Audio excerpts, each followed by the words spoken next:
መጽሐፈ ምሳሌ ምዕራፍ 27 ቀን የሚያመጣው ምን እንደሆነ አታውቅምና ነገ በሚሆነው አትመካ። ሌላ ያመስግንህ እንጂ አፍህ አይደለም፣ ባዕድ ሰው እንጂ ከንፈርህ አይደለም። ድንጋይ ከባድ ነው፣ አሸዋም ሸክሙ ጽኑ ነው። ከሁለቱ ግን የሰነፍ ቁጣ ይከብዳል።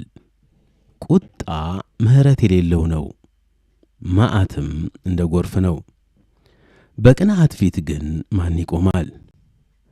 የተገለጠ ዘለፋ ከተሰወረ ፍቅር ይሻላል። የወዳጅ ማቁሰል የታመነ ነው፣ የጠላት መሳም ግን የበዛ ነው።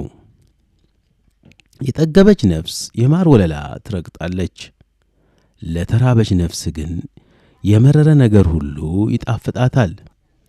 ስፍራውን የሚተው ሰው ቤቱን ትቶ እንደሚበር ወፍ ነው። ሽቱና ዕጣን ልብን ደስ ያሰኛሉ፣ እንዲሁ ነፍስ በወዳጁ ምክር ደስ ይላታል። ወዳጅህንና የአባትን ወዳጅ አትተው፣ በመከራህም ቀን ወደ ወንድምህ ቤት አትግባ። የቀረበ ወዳጅ ከራቀ ወንድም ይሻላል። ልጄ ሆይ ጠቢብ ሁን፣ ልቤንም ደስ አሰኘው፣ ለሚሰድበኝ መልስ መስጠት ይቻለኝ ዘንድ። ብልህ ሰው ክፉን አይቶ ይሸሸጋል፣ አላዋቂዎች ግን አልፈው ይጎዳሉ። ለማያውቀው ከተዋሰ ሰው ልብሱን ውሰድ፣ ለእንግዳ የተዋሰውንም እርሱን አግተው። ባልንጀራውን በታላቅ ቃል ማለዳ የሚባርክ ሰው እንደሚራገም ያህል ነው። በዝናብ ቀን የሚያንጠባጥብ ቤትና ጠበኛ ሴት አንድ ናቸው። እርሷንም መከልከል ነፍስን መከልከልና ዘይትን በቀኝ እጅ መጨበጥ ነው። ብረት ብረትን ይስለዋል፣ ሰውም ባልንጀራውን ይስላል። በለሱን የጠበቀ ፍሬዋን ይበላል፣ ጌታውንም የሚጠብቅ ይከብራል።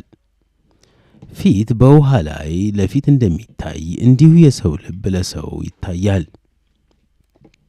ሲኦልና ጥፋት እንዳይጠግቡ እንዲሁ የሰው ዓይን አይጠግብም።